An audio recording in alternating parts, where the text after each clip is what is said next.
6월 24일 화요일 기도로 돕는 그 사랑 매일 묵상. 오늘은 시편 119편 67절에서 57절에서 64절입니다.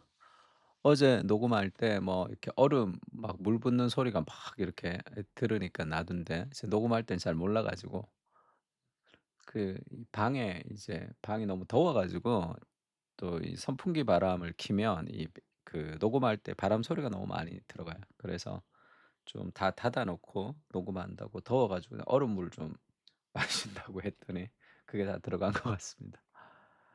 오늘은 시편 119 편을 계속 지금 하고 있는데 다 말씀에 대한 내용이 많습니다. 근데 인제 57 절을 보면 "여호와는 나의 분깃이시니"라는 말씀이 있죠. "나는 주의 말씀을 지키리다 하였나이다." 할 때 그래서 오늘 "여호와는 나의 분깃이시니"라는 제목으로 말씀을 좀 전하려고 합니다. 분깃이 뭐예요? 분깃. 성경을 좀 어렵게 써서 "나의 분깃이다." 인제 이런 표현들이 있으면 또 요즘같이 이제 어휘력이 우리가 좀 문해력이 좀 힘든 또 젊은 사람들은 어렵죠. 그러니까 분깃하면 이 분하면 이 나누는 거죠. 그래서 그 땅을 나누어 줄 때 땅을 나누어서 유산으로 이제 나누어 준 분깃할 때 기자는 한자가 아닌 것 같아요. 분만 나누는 것이고 뭐 분깃하면 그걸 인제 받는 거죠. 그 땅을 나누어서 받는 것을 그 분깃이라고 얘기합니다. 그러니까 유산을 받는 것. 그러니까 "여호와는 나의 분깃이니 나는 주의 말씀을 지키리라 하였나이다."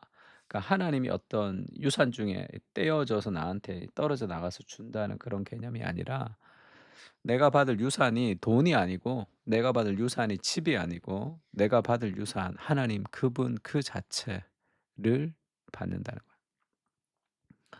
"내가 전심으로 주께 간구하였사오니 주의 말씀대로 내게 은혜를 베푸소서. 내가 내 행위를 생각하고 주의 증거들을 향하여 내 발길을 돌이켰사오니 주의 계명들을 지키기에 신속히 하고 지체하지 아니하였나이다." 그러니까 저자는 하나님이 자신의 분깃, 하나님이 자신의 유산이기 때문에 그 하나님의 말씀을 자기가 가장 소중히 여긴다 이렇게 얘기하죠. 하나님을 소중히 여긴다는 것은 하나님의 말씀을 소중히 여긴다는 겁니다. 하나님의 말씀을 묵상하고 사모하고 사랑할 때 그 말씀 안에 하나님의 인격을 경험하는 거죠. "악인들의 줄이 내게 두루 얽혔을지라도 나는 주의 법을 잊지 아니하였나이다." 그러니까 하나님의 말씀을 지키지 못하는 상황, 그리고 여러 가지 악인들이 줄이 둘러싸는 그런 상황 속에서도 자기는 말씀을 고수했다. 쉽게 얘기하면 수많은 문화의 내러티브 속에서도 내가 직장의 문화를 따르지 않고 그리고 세상의 방식을 따르지 않고 하나님의 말씀을 내가 붙들었다 이렇게 얘기하죠. 왜 그렇습니까? 하나님이 나의 분깃이기 때문에 그렇습니다. 그러니까 분깃 이런 표현도 있고 또 이제 우리가 유산을 받았다, 기업이다 이런 표현도 있죠. 그러니까 하나님 그분 그 자체가 이제 우리의 분깃이다. 시편 142 편에도 "주는 나의 피난처시요 살아 있는 사람들의 땅에서 나의 분깃이리라 하였나이다." 그러니까 하나님 그분이 나의 피난처가 되시고 그분이 나의 유산이 되시는 거죠.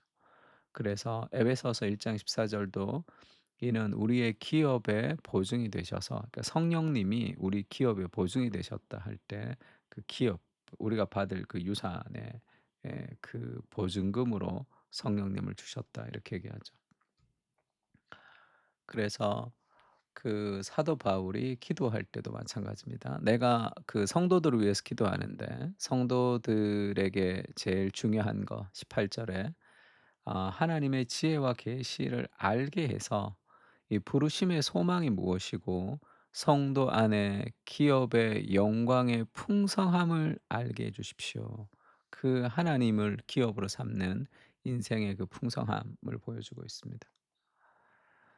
창세기 15장 1 절에도 하나님이 아브라함에게 그렇게 얘기합니다. 소돔과 고모라에서 그 전쟁 소돔의 백성들에게 이제 전쟁을 하고 거기서 이제 룻을 구하고 나서 인제 그 롯을 구하고 나서 인제 하나님이 그렇게 말씀하시는 거죠. 이후에 여호와의 말씀이 환상 중에 아브라함에게 임하여 이르시되 아브라함아 두려워하지 말라 나는 너의 방패다. 그러니까 누구도 너를 공격하지 못하고 내가 너를 지켜줄 것이다. 그리고 너의 지극히 큰 상급이다 이렇게 얘기하죠. 내가 너의 지극히 큰 상급이다 이렇게 얘기합니다. 하나님은 우리를 행복하게 해 주시는 수단이 아니라 하나님 그분 그 자체가 바로 행복이시다. 그 팀켈러의 기도에 나오는 문장이죠. 하나님께 기도할 때 우리가 그 기도를 통해서 우리 인생의 행복한 무엇을 받는 것이 아니라 하나님 그분을 만나고 누리고 맛보고 하나님 그분과 교제하는 그 사랑의 관계 자체가 행복인 거죠. 그러니까 하나님이 우리의 기업이 되신다. 그러니까 내가 하나님을 통해서 무엇을 얻는 것이 아니라 내가 얻는 무엇보다 더 중요한 하나님 그분 그 자신을 우리에게 주신 거예요. 그것을 누리는 것이 필요합니다. 말씀 통해서. 그래서 우리가 어제 설교할 때도 제가 인용을 했는데 이 어거스틴의 고백록에 어거스틴이 그렇게 고백하는 장면이 있습니다. "이제서야 당신을 사랑하게 되었습니다.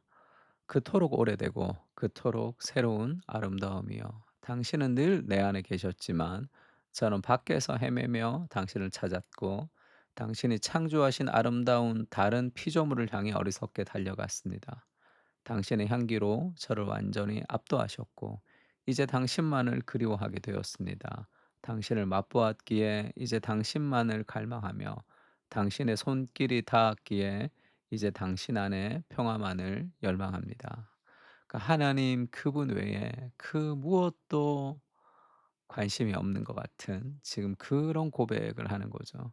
그러니까 우리가 말씀 안에서 어떤 내 삶의 적용점, 그리고 말씀 안에서 내 삶의 유익, 말씀 안에서 내가 경험하는 지혜 다 좋습니다. 근데 말씀을 통해서 그분 그 자체를 만나고 사랑하는 거죠. 이제야 내가 당신을 사랑하게 되었습니다. 그토록 오래되고 그토록 새로운 아름다움이여. 얼마나 멋있는 찬양이에요. 말씀 안에서 우리가 하나님을 만날 때 그토록 오래되고 그토록 새로운 아름다움이여. 그렇게 사랑하는 연인들에게 고백하듯이 그런 고백이 필요합니다. 그리고 두 번째는 하나님의 사랑이 온 땅에 충만하죠. 내가 주의 의로운 규례들로 말미암아 밤중에 일어나 주께 감사하리이다. 밤중에 일어나 감사할 만큼의 하나님 향한 감사. 나는 주를 경외하는 모든 자들과 주의 법도를 지키는 자들의 친구라. 여호와여 주의 인자하심이 땅에 충만하였사오니 주의 율례들로 나를 가르치소서 할 때 주의 인자하심이 땅에 충만하였다라는 이 표현이 영어 성경에 보면 땅에 가득했어요. 당신의 사랑이 땅에 가득했다. 하나님의 사랑이 온 땅에 가득합니다.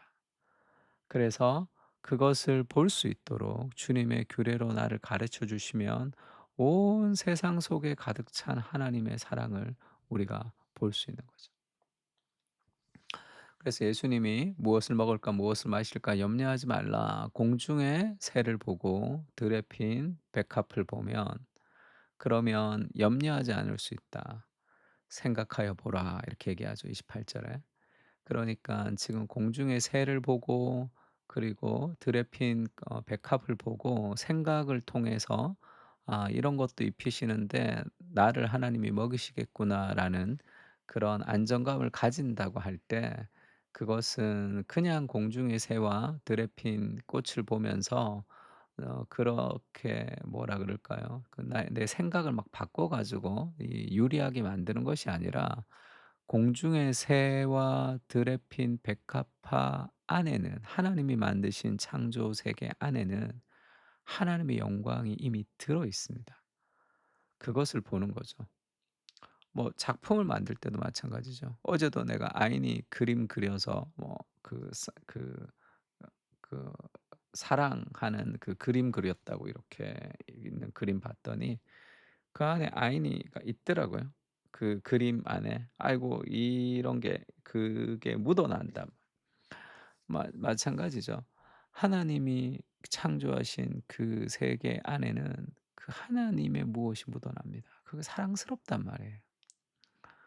우리가 하나님을 깊이 사랑하고 그분을 연인과 배우자로 인격 안에서 그분 자체를 우리가 깊이 사랑하게 되면 그 하나님을 반영한 세상의 모든 것 안에도 하나님의 손길, 그 하나님의 사랑을 볼 수 있습니다. 그것이 필요한 거죠. 온 세상에 하나님의 사랑이 오늘도 가득합니다.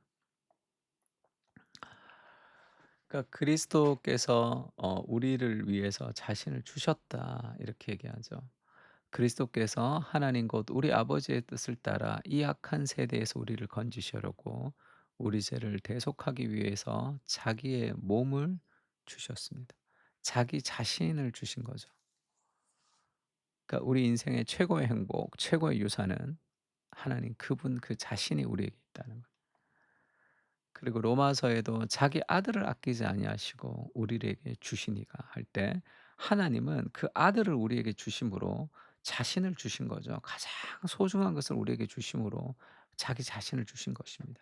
그 아들은 자기 몸을 주심으로 우리를 주신 것이고 성령님은 기업의 보증으로 우리에게 오셨고 그러니까 삼일체 하나님이 우리의 것이 우리를 위해 주셨다는 거예요. 그러니까 하나님께서 그리스도 안에 계시사 세상을 자기와 화목하게 하시며 이렇게 얘기할 때 하나님께서 그리스도 안에서 자기의 아들을 주심으로 하나님 자신을 주셨다. 그런 설교를 한번 한 적이 있죠. 우리 성찬 그 고난 주간에 한번 설교했던 적이 있습니다. 그러니까 그분 그 자체가 우리의 기업이 되시고 그분 그 자체를 우리가 경험한 데 인생의 가장 큰 은혜와 행복을 누릴 수 있다. 그렇게 얘기하고 있습니다. 자신을 내어 주신 예수님의 사랑을 기억합니다. 주님 당신이 내 유산이며 내 기업이며 내 사랑이며 나의 천국이며 모든 것입니다.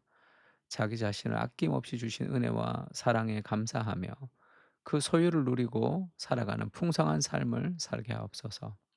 세상의 모든 것은 다 주님의 손 안에 있습니다. 그 은혜를 볼 수 있는 마음과 눈을 허락해 주시옵소서. 아멘.